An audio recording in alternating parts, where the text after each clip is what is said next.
You, Sir, Mr. President, have referred to a number of problems in your address. You have praised some activities of the government, criticized others, and offered advice so that we may function better than we have so far done. We welcome your advice and the advice of others given with good intentions and with a view to improving conditions in the country. Anything that you suggest or your organization suggests will undoubtedly receive our most earnest attention. I am sure that you do not expect me to deal with the various matters you have discussed. Perhaps it would be more suitable to the occasion if I spoke to you about certain matters of basic importance. For we have to be clear in our minds about our basic social objectives. You will permit me to say something which I probably ought not to, and that is to confess that during the last few years we have not been very clear as to the direction in which we are going.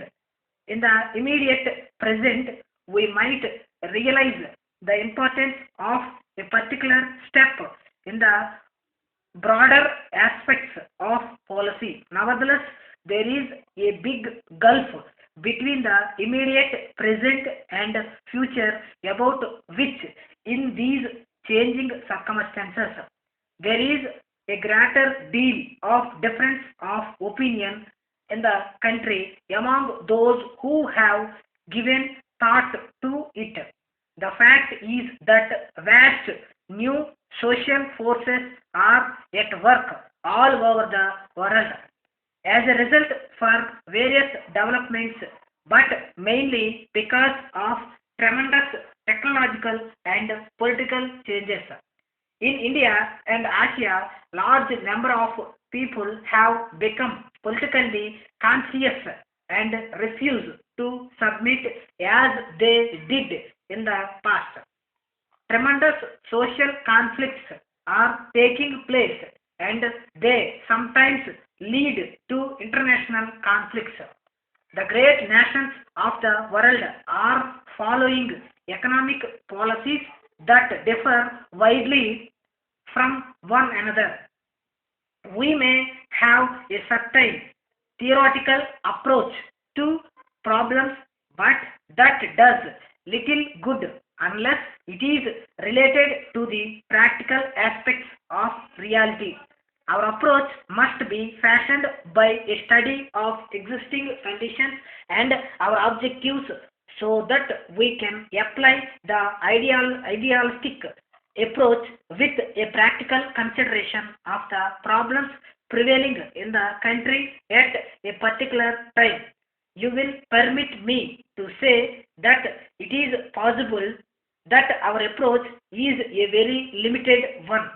It is possible that our approach derives from something static that belongs to past and not so much from the proper appreciation of a situation that is changing and dynamic.